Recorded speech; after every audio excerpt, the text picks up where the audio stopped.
Hey there, and welcome to the Upside Down People podcast. I'm your host, Caleb, and I'm so glad that you've joined with us here today.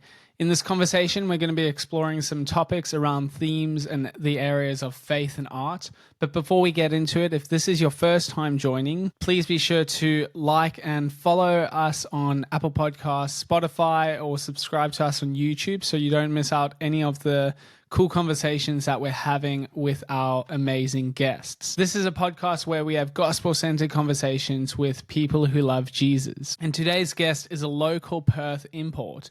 We love her and appreciate her so much, and so thankful to be able to get her on this podcast and have a conversation with her around her passion as a creative, as an artist, in seeing other creatives and other artists really find their space and find flourishing in where God's called them to live out. The other exciting thing is that she's hosting this incredible conference in July here in Perth called the Origin Collective Gathering.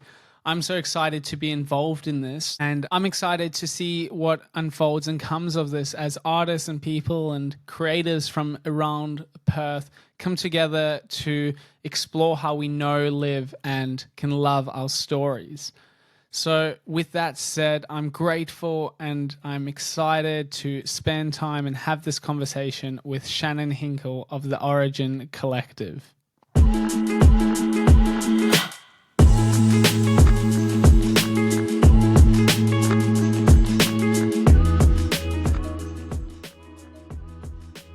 Well, welcome to the Upside Down People podcast, Shannon Hinkle. Thanks. It's great to be here. So glad to have you here in my home. I know. I love it.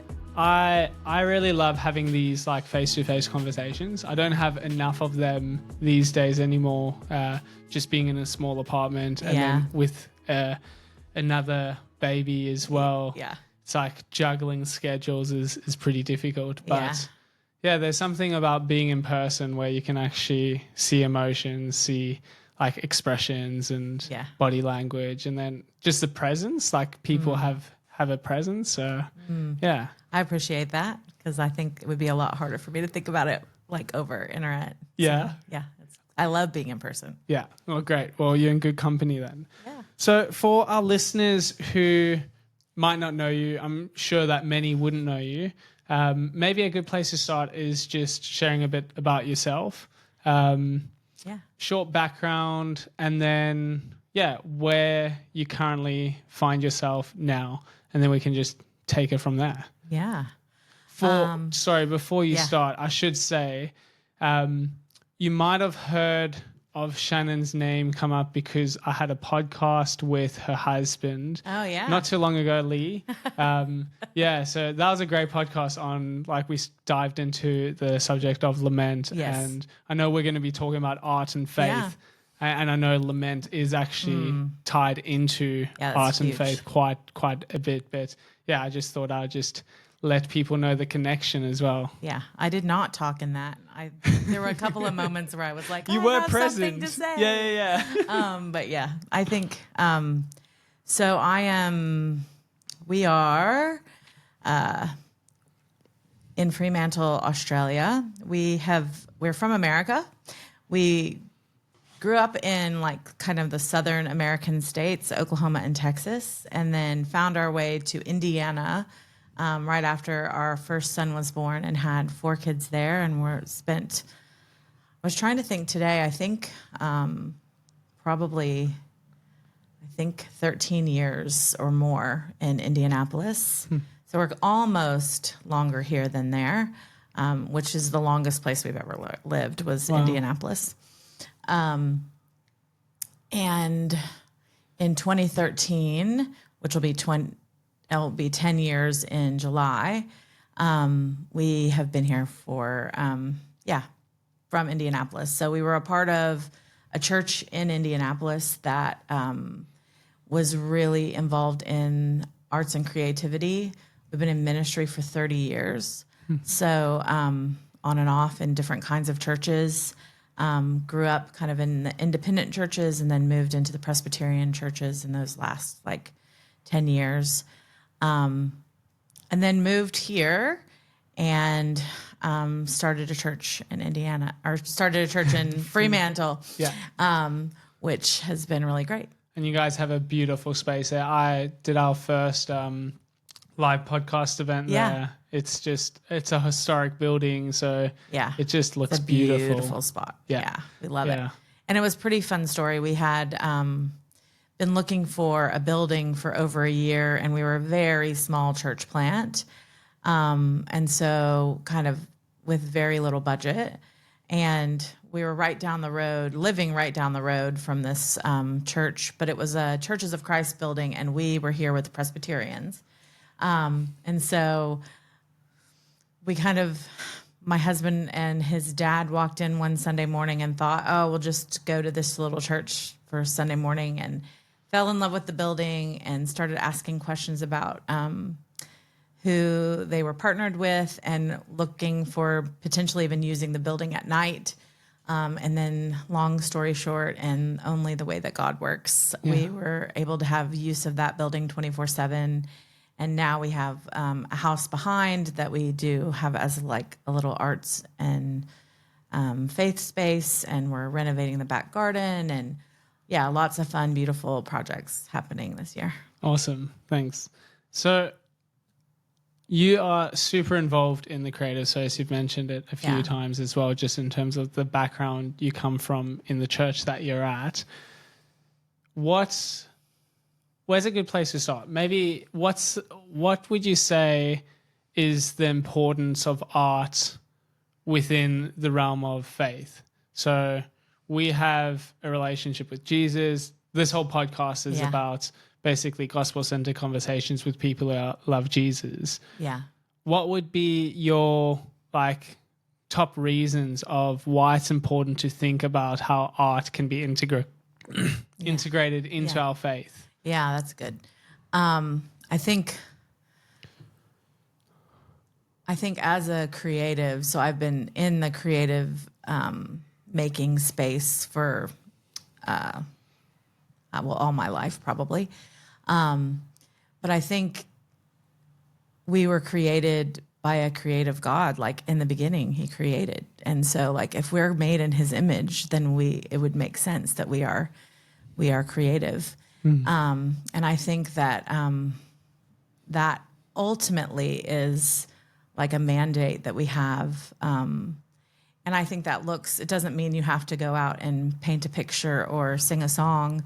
I think all of the work that we do as people of faith is kind of moving in that space. And so I think we're joined. God invites us to join in that story and join in his creative work in the world. And so as we interact with culture, with the community around us, with people who are either of faith or people who are like on a journey, I think it's a great language that we get to speak that is that moves people everywhere, you know? And so I think you can have people can be moved by a piece of music or moved by dancers or a theater production or a painting across all different kinds of realms, languages. It kind of breaks down barriers in ways that many things can't. Yeah, that's so true.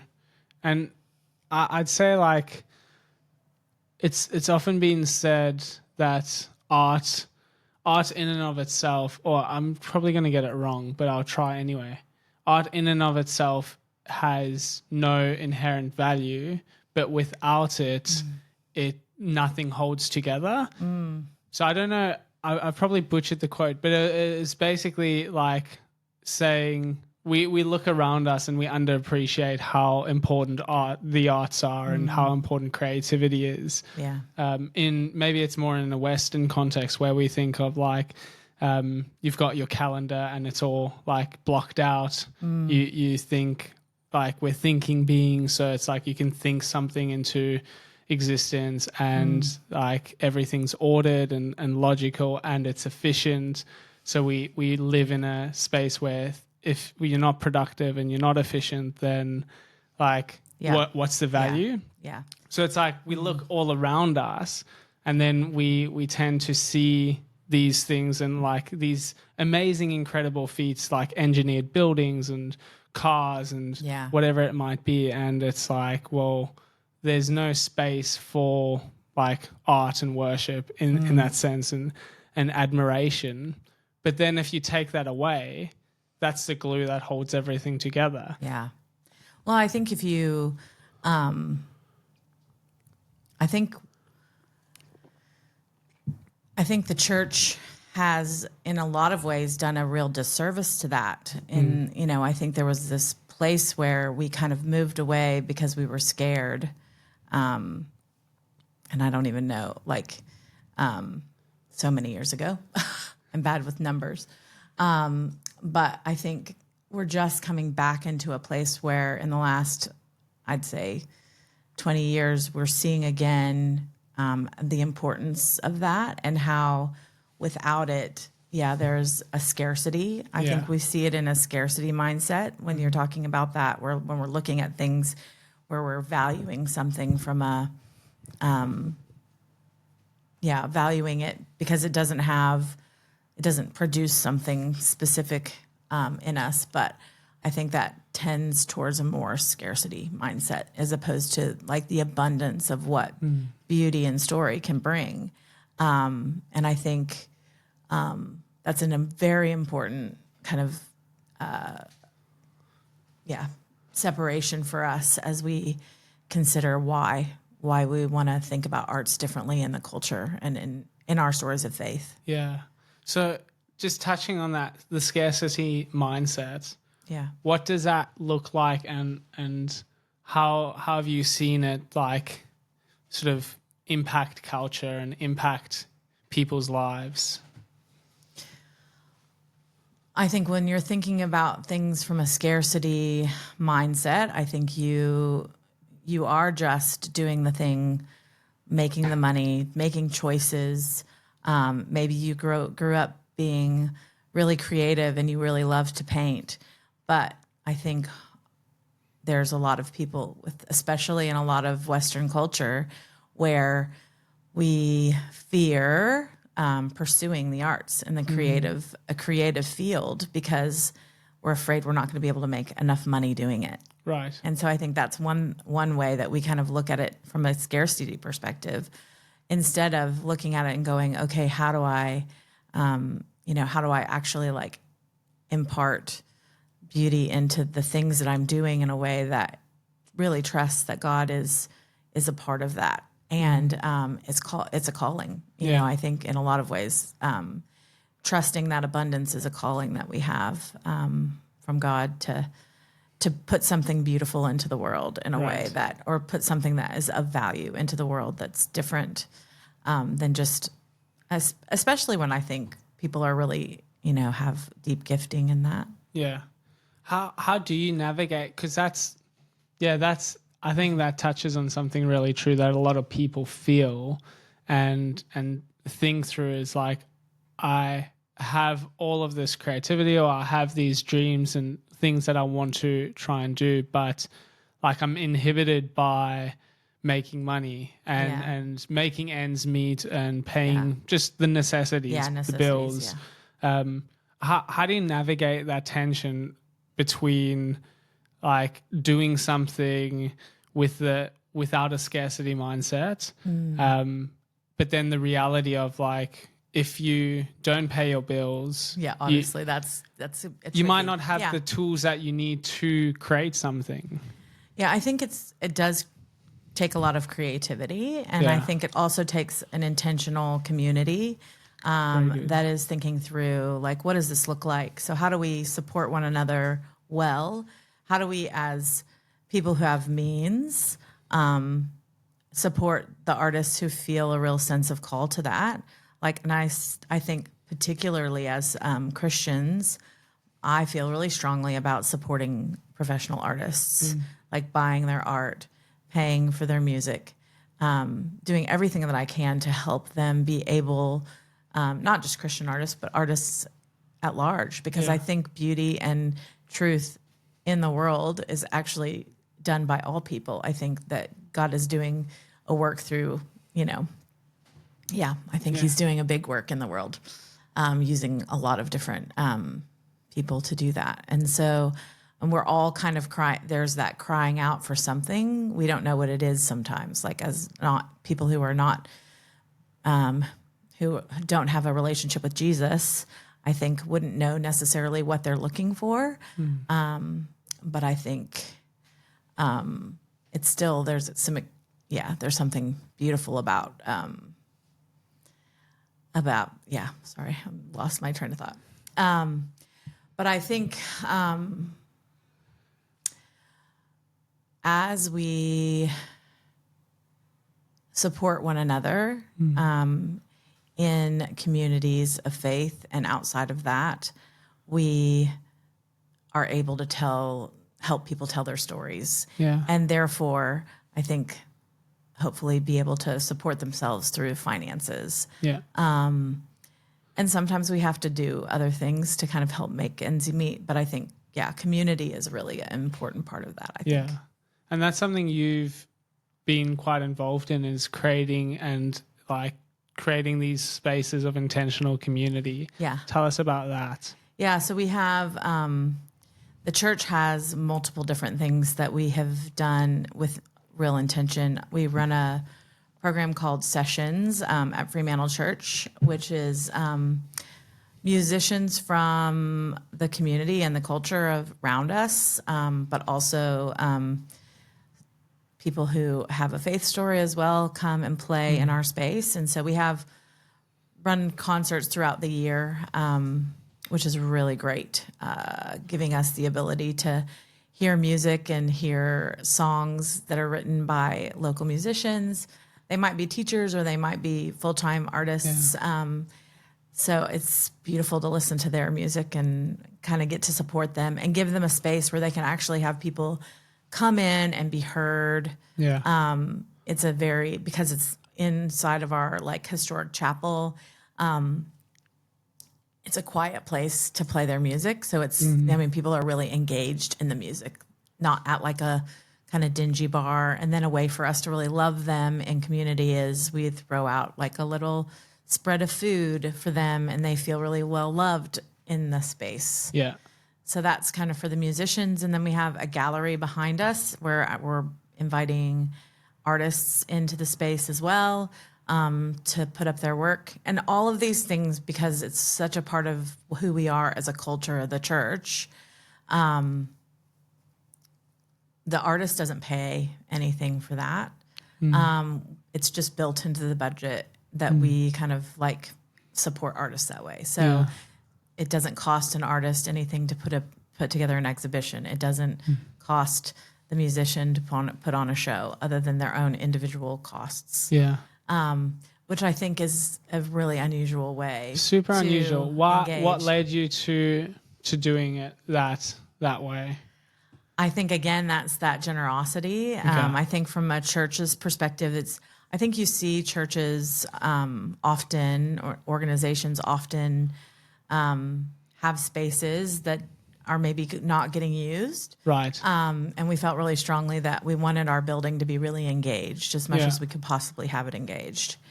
And so we're in a community where there's a lot of creatives. And so we thought, what better way to encourage them in their gifting, but to invite them in and kind of be really generous with that offering. Yeah. And so it is we're not going to look at that from a scarcity mindset. We're going to look at that as abundance. Okay, that's going to be a big part of our budget. We're going to pay for the sound people. You don't have to do that. Wow. We're going to just invite you in. We can manage the ticketing. We can manage That's huge. Yeah. That's, it is, churches do have these buildings and these spaces where they are underutilized a lot of the time. But then to think of how can we be generous with the resources God's given us? And then on top of that, how can we be generous to this community that God's put on our hearts? Yeah. That's amazing. Yeah. It's been a lot of fun. Yeah. I find it,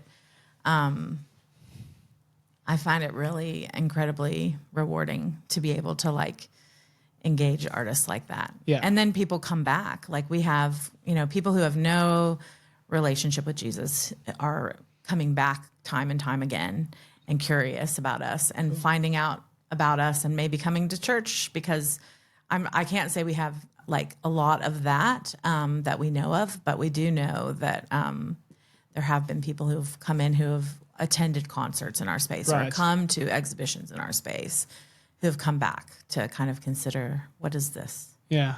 And curiosity, which is great. That's so cool. And that's also almost like a thread of what art is about as well. It's hard to measure the impact that it has, but it makes a profound impact, even sometimes if it's months or years later. Absolutely. And it's just a part of the story, right? Yeah. And I think that's we all recognize that our stories are really big. God's story is really big. And so like, we just want to be a part of the story. We want to do our best to kind of like enter and engage, know our story really well. Like I want to know the stories that God is weaving in my life really well, so that I can communicate that in a way that is going to impact people for the gospel. Yeah, that's so cool. So what would you say is something that you are within this space that we're talking about, something that just like lights your heart on fire, that you just are so passionate about at the moment? Yeah. Well, there's two things. I would say one thing is I'm really excited about a gathering that we're getting ready to do in July, which is exciting. And then we're renovating some space to get ready for that. So that's kind of the twofold massive things that we're doing this year. But I feel like gathering. So the gathering, give us details on it. Yeah. So that's I know it's July. The 15th to the 18th of July. Of July, yeah. So it'll be a few days worth of, we're going to have some talks. We're going to have a lot of feasting together in a way that's really beautiful, and a lot of opportunity to connect with others within your space. So both creatives, and then also because we're so connected into the church community, we're also going to invite pastors and church leaders to come in and kind of find out why. Yeah. Because I think that it tends to be creatives are a little bit of a unknown factor in a lot of ways in the church. And so what do I do with these creatives that are in my midst? And how do I love them well? And how do I not utilize in a using way, but like, how do I really celebrate their gifting in a way that they can feel really seen and known, and that their stories can be understood in the midst of the communities that they're in. Great. Yeah. And that's part of, like, I'd say effective discipleship as well. It's like if you, for pastors, like if you're thinking about who God's placed in your community, you want to be able to reach them and disciple them. And I always think of, I don't know why, but I always think of Tim Keller, like in the way he would structure his different sermon series. I heard how he would like gather these almost focus groups of like different people in their community. So it would be artists, it would be white collar workers, blue collar workers. Yeah. And his idea, like what God had given him, like his ability to teach, he's like, I want to be faithful in that and be able to disciple people through that. But I can't just assume that I know everything, and I need to hear from people how, like, what's the impact it's making on them, and how can I give this message that God's given me to them in a way that they can understand and encourages and uplifts them. Yeah. So in the same way, it's like, I think that's brilliant, because pastors need to be equipped themselves to be able to like see that there's these people in the community that are creative, that think a certain way, or just have these different desires. How as a church can we bring the fullness of Christ into our community through engaging these giftings? Yeah, it's really important. Super important. So how do you imagine that looks like? Yeah, so I think we'll have an evening of gathering at the beginning and a gallery exhibition, which will be really lovely. And I think exciting to see a lot of local artists come together and create some art talking about story. And then a couple of days worth of talks and some breakouts.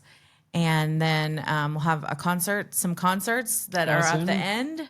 So we have Tennille Netta coming, she's from Australia. She's great. She's amazing. Yeah. You've interviewed her. I've interviewed Tennille, one of our earlier episodes. So if you want to go check that one out of her story, just incredible, mother, musician, just amazing. such a beautiful heart. And then, I went to, that was actually the first time I came to your Fremantle Church, Fremantle Church, the historical chapel part. And it was at Sessions, her live event there. Yeah. And it was so good. Oh, yeah. It's a beautiful show. Super beautiful. Yeah. So I have a feeling we'll have at least one, maybe two shows from them. And then John Van Dusen, who is a musician from Washington. And if you haven't heard of his music, he's awesome. He's an incredible songwriter and musician, and is in multiple different bands and has a lot of different kind of like genre. Yeah. And so it's going to be really fun to have the two of them there, and they'll do some talking, but also some music, and we'll be able to just feast in the beauty of beautiful music, and hopefully some other musicians and artists and dancers and writers, throughout the week. So good. Yeah. And if you could summarize your hope for putting this on, what would it be? What's your hope in all of this? Yeah, I think it's creating a community space that we all have the opportunity to learn from one another. Yeah. I feel really strongly that we all have something really valuable from the mom who's making something small in her, kitchen studio, to someone who's got a really beautiful painting studio, to someone who's just, getting started as a musician, to someone who's playing on a large stage. I think there's a lot of value that we have in these conversations. And so I think it's not going to be a massive conference. I think we'll have 120 seats, probably max, sold. And so it's going to be a place where we can really sit down around the table and have conversations in a way that's really valuing each of our offerings in a way that's really beautiful, I think. So good. Yeah. But then also how does that go on from there? We gather, I think anytime you go to a conference, you kind of have this beautiful mountaintop kind of experience. Right. But then what beyond that? How do we create community that is lasting, and how do we really shepherd each other's stories in a way that we have a community that is enduring? Yeah, so good. And so just picking up on a few things, you mentioned there'll be feasting, you've mentioned gathering around the table. That's and then even before this conversation, that's something that you obviously hold in high regard as important. Why is that? I'm all for it. Well, I think that community and feasting and being around a table gets to the good stuff. Yeah. I think if we sit, if we're sitting and having a conversation, it puts everybody at the same level. Yeah. There's not a stage and it's we're all around, we're all engaging in something that is, generative. And it gives us, and I think that it's a biblical mandate for us to feast together. That's throughout Scripture. There's stories of feasting. We just did a Seder supper last week. Cool. Getting ready to have kind of ushering in our time of Easter. And for people who don't know what Seder is, so a Seder is a Passover meal that kind kind of tells the story of the Exodus story. And we usually do it right around Easter every year so that we can kind of like remember God's big story throughout Scripture. And it kind of points us to Jesus as well at the end. And but I think sitting around the table with that we've set beautiful food in an environment that's beautiful, it helps us to kind of to remember, that there is a lavishness to the way that God loves us, and that beautiful food and beautiful conversation is a part of that. Yeah. And that we get to know each other and we get to really love that connection in a way that's, I think, different to just kind of going in and kind of taking something really quickly, or I think there's an intention with it. Yeah. And I think that my hope would be that most of the things that we're doing are with a lot of intention. Yeah. For connection to our relationship with God, and then the relationship that we have with others within that space, but then also that it fills us in a way that's like we really feel like well encouraged through all of those different interactions, through the learning and the conversations and the feasting together, so that we are able to go out and use that energy in the world, in a way that's impacting the communities that we're in. Yeah. And I think as creatives, a lot of artists are working in places where they're like the only one who has like a faith in Jesus in their space. And so this is like, we do want it to have like a generative filling space, but we also want them to be energized to be able to use that and the culture around them. Yeah. So people are wanting to find out, I'll ask again at the end, but if they're wanting to find out like about the conference. Well, it's gathering. It is a gathering. Yeah. Where would you send them to? Or is there like a website they can go to, or an Instagram page? Or? Yeah. So the Instagram is our biggest spot right now, and we're in the process of launching the website or the page on our site. Origin Collective. So it's _origin.collective_ on both Instagram and Facebook. Cool. Yeah. And that'll be easy to find. I'll throw it up in the episode as well. So I'm really curious as well to find out what your thoughts are on the challenges creatives might face in engaging within this culture. Yeah. So you mentioned something just in passing that some creatives might be the only ones of faith in their communities. Yeah. So I imagine that for some people might be challenging in and of itself, just how as humans we desire people who are like us. Yeah. And if we're in a space and faith is a big part of us and there's not a lot of people that have that same inclination or that same like deep relationship with Jesus, that could be difficult. And then we could also go into like how they go into a church community and they don't get that either. I was going to say it's kind of both. Yeah. So like what's your thoughts on that? Yeah, I think it's tricky. And I think I hear from a lot of creatives that they feel a sense of loneliness and not feeling quite understood in the spaces that they're in. And so I think that's one of the reasons why I started the collective, was because I think they need a place where they can gather. And we gather monthly. We try to gather monthly to do that during the year as well.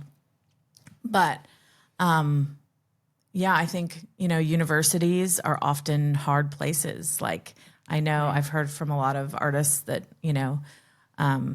the creative programs that they are in throughout Perth and other places in the world, they're really tricky places to be people of faith. And I think they're encouraged to kind of push boundaries in their art practice that maybe would be against something that they would feel comfortable doing. And so I think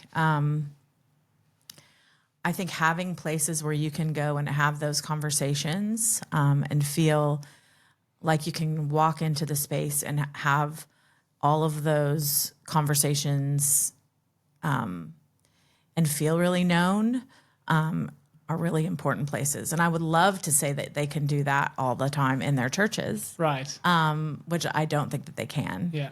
And we oftentimes have people come to Frio Church because we do a lot of liturgical work in the arts. So liturgical, like we follow the church's calendar, and we do a lot of creative engagement with the church calendar. So we'll have big art installations and things that the artists and the creatives and community of our church are doing together. But I'll have creatives from other churches sometimes come for a visit just to kind of like, oh, you see something different or see kind of a different kind of opportunity. But we don't want people like changing churches for us. Like we want to kind of create spaces, and the conference being one of them, to be able to go take that back to their churches in a way that they can actually utilize those gifts there. So good. Yeah. So I would just encourage, creatives to be able to do that. And then also the pastors to be able to understand that. Yeah. What would you, I had a conversation not too long back with an artist I think he's in New York, Makoto Fujimura. Oh, yeah. And that was something he brought up, was like how churches need to like really think about the spaces they create and being able to engage with artists and with creatives. Yeah. Because I think if I remember correctly, his reasoning was that whole reasoning of like often an artist's work or how they work is seen as inefficient or like it doesn't add the value that it would in like it's like a 1 + 1 = 2. So it doesn't add, it's not so simple to see the value that it adds. So he is speaking against that, saying we can't just think in these terms. And thinking about it from a generative and non-generative space. Yeah. And I think especially his work is quite slow in his process. And so everything is... Yeah, everything is it's very measured and slow and intentional in a way that I find just so incredible. But I think, when you look at it's almost like fast fashion, where you have, I think if you're in the digital sphere as a creative, and I'm not knocking digital sphere creatives at all, but there's a lot of usefulness in your gifting in the church, because we need people media media. A lot of churches are utilizing a lot of media within their spaces, but I think if there's ways for us to kind of like I think it's an important I think we're very unplugged in our church, because we don't have I like that. I don't think we have a really good, I'm sure that other people have other opinions, but I don't think that we have a really good space for cameras or for screens. And so we have up until this point stayed with like booklets. Right. So people walk away every Sunday with something that it's a tangible thing. Yeah. And then, the cover is generally a photograph or something that is quite meaningful to the service that we are doing. And it's all kind of, there's like an intentional slowness created in the type of art that we choose and the community that is involved in that. And that's all with intention. Like all the things that we do are like, we want to put our hands on things that are tangible, because a lot of things that we do in this world are not. Right. Like we spend a lot of time on our phones. We spend a lot of time, watching programs or things. And so having something where there's quite a lot of slowness. Yeah. Which is, I think like that also speaks into like creating a culture of like attentiveness, and you start caring about little details. Yeah. And that brings like appreciation, a culture of appreciation, not attentiveness. Sorry. So it's like you appreciate things that you can like not understand as well. It's like I'm looking outside now and there's like trees and stuff. I understand them to a certain level, but then it's like the details of how they grow and like the type of leaf they are and what bugs they attract. Yeah. It's like I can appreciate all of those things because I don't understand them. Yeah. And I think there's that element in art as well, is like if we can cultivate this like culture where people look at something and they can appreciate it for like the effort that was put into it, or that it is created. Yeah. And then from there, it's like that curiosity grows. Yeah. Well, and I think too, it speaks to, so last year I did an installation that was all around looking for things that were growing. And at the same time, we were praying for our roots to grow deep, for us to be really cultivating the new people that had come to faith in our midst in that year. And it was really crazy to see how God used kind of like that installation kind of at the same time as all of these stories were growing, which was beautiful. Yeah. But I feel like having something, it was during like ordinary time, which would, you know, in a more traditional church, you'd put up green banners. But for us, I had people all from the church, not all artists, taking photos of things that were green. And so it was like after the long, like dry season, it starts to kind of like spring forth with like new life here in Australia and especially here. So like, you know, you're like watching the like little poke up of the green because the water starts to come in the winter here. And how many people started bringing me green photos?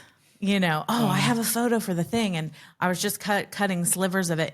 And as the months went on in ordinary time, it grew throughout the church. Yeah. And I mean, it was a very simple installation. It was not anything that was, and I kind of did it simply because I didn't have the space or the team at that time, but something that the whole body could get involved with and create curiosity around something. Wow. But we've also done works where we've had like seasons of lament, where we've torn fabric, where we've coated things with clay with our hands. We've ripped things apart because I think we need to get our hands dirty, and we need to be able to like grieve together as a culture, as a church, for the things that we haven't done well, for the losses of life and death among us, for the pain, physical pain, emotional pain that we see in our midst. And I think, particularly within churches, I think installation is a really great way to do that, because it's not just one person, or it doesn't have to be one person. It can be a collective, a community of people. So installation meaning? So like a creative artwork that is larger than just like a single person painting. So like lots of times it's a multitude of things put together to create a piece of art. Yeah. So it's like when you go into a gallery space and you see like 1,000 of something hanging from the ceiling, that would be an art installation or a creative installation. So I had an installation in our space of probably, I don't know how many, well over a couple of thousand egg cartons that were strung onto wires, and they were hanging down, like being poured out, and they were all coated in clay. Yeah. And it was after a season of it was in 2021. So after a season of all of the losses that we had experienced during the pandemic, and some really palpable losses for us as a community in our church. And some of the people who were a part of those losses, who experienced them the most fully, cutting apart or tearing apart egg cartons. and making them there look like flowers when they were hanging, Right. but they were coated with clay, so it was from the earth, and our hands were coated with them. Our hands were, there was almost like a piercing to that action. So there was pain involved, but there was like community. So like lots of space where we were doing that together in community. So there was like a communal lament that was like poured out over us as a community during Advent that year. And so for 4 weeks, a different set went up each week, and they each had a story to tell, and they each had an intention with them. And yeah, so that's kind of some of the ways that we can like utilize art within our body to tell the story of our church in real time. Because like I could do that same installation somewhere else. Right. It would be beautiful because it's a beautiful installation. But in that space and time, it was actually like proclaiming a story that God was telling in our community at that moment. And it's like you're saying, it's bringing people together and creating a space for them to process and to lament and all things that I think, like when churches are thinking like, how do we take doctrine and actually like live it out and bring it into our everyday lives? I think that's a great example of what that may look like. Yeah. Which is super cool. Yeah. What's something that we haven't talked about that you think is really important? I think one of the other things that I really love to do as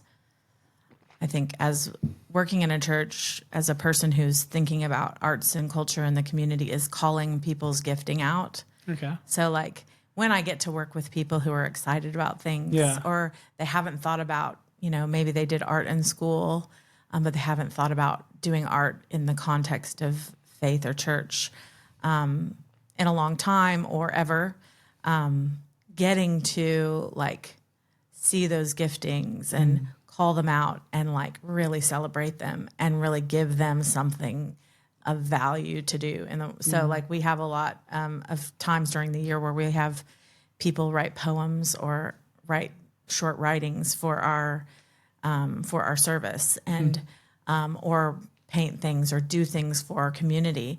And I think that that's in order to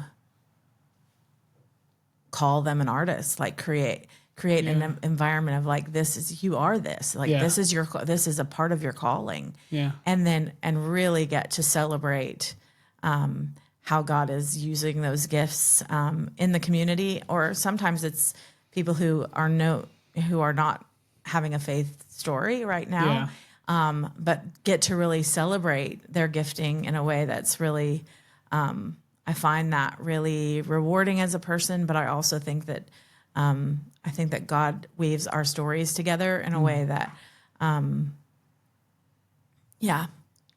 can create lasting connections, and who knows what God's doing in the midst of those stories. Yeah. And so I think that feels really exciting to me. And I think that that's probably in one of my individual things that I like to do, is just sit down and have conversations with creatives and just celebrate their gifts.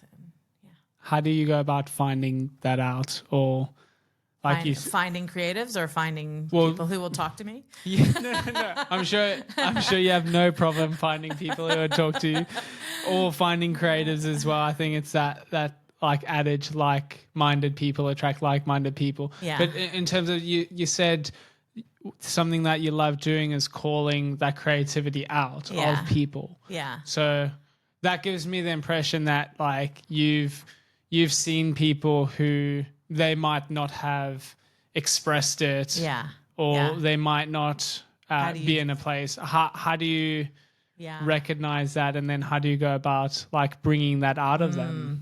So I think conversations of curiosity with people, like I think you hear, oh, this person played the violin when they were young. When was the last time you played? And do you play in your practice at home, or do you, and then inviting them, oh, I think maybe we would love to hear you play. Like, and things like that. Or, oh, I would love to see your writing. Like you said you wrote when you were in, so I think there's a lot of questions and curiosity around that, and kind of mining like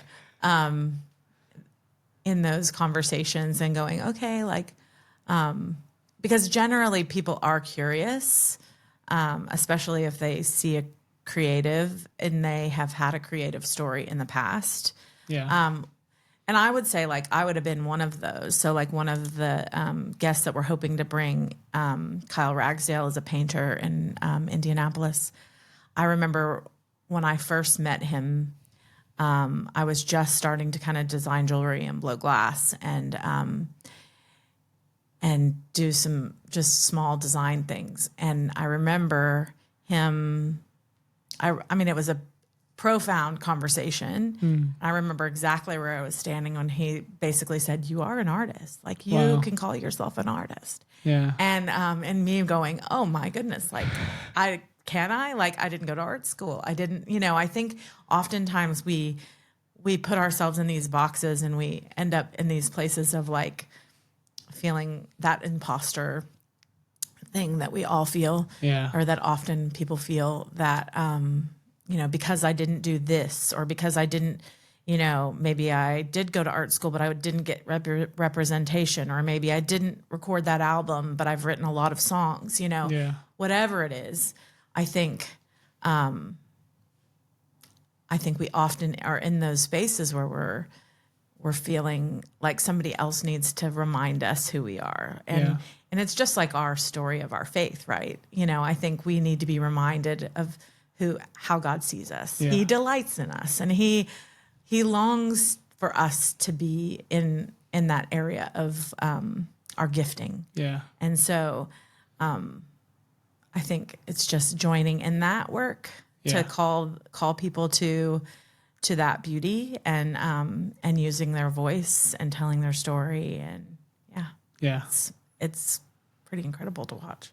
Yeah, I could imagine just seeing someone light up because they're passionate about something, or even just because they feel understood. Yeah. And they feel heard, and there's that bringing something out of yourself is super beautiful.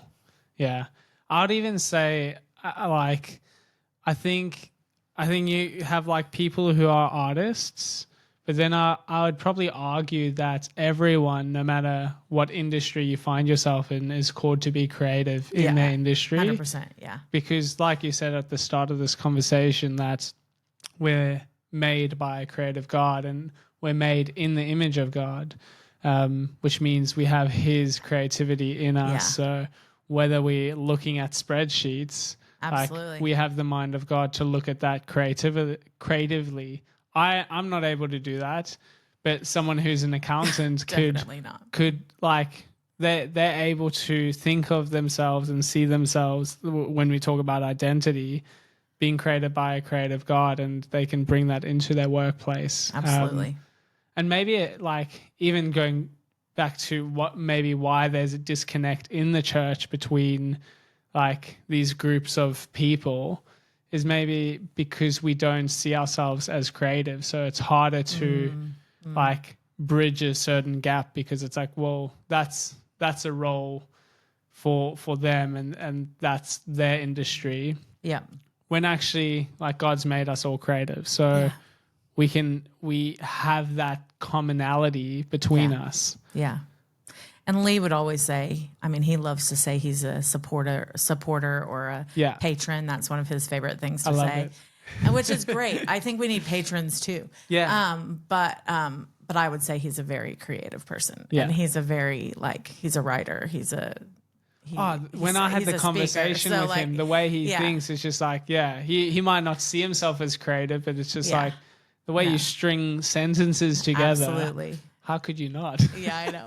I'm like way more than that.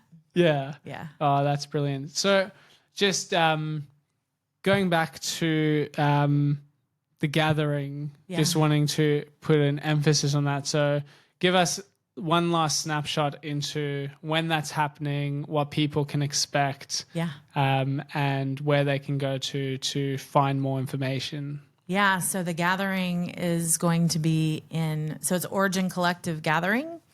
We're going to be talking a lot about story this year and kind of our stories and how that impacts our story with God, and then also the story with the culture that is around us, which is exciting. Yeah.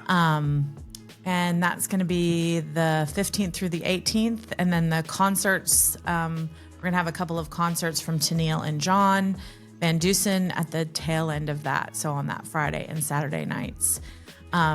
So tickets will be hopefully out next week. And you can check out our Instagram, which is Origin Collective, or Facebook as well, for information about that. Awesome. Well, yeah, so good having a conversation with you. Yeah, it was Shannon. great. Thanks. No worries.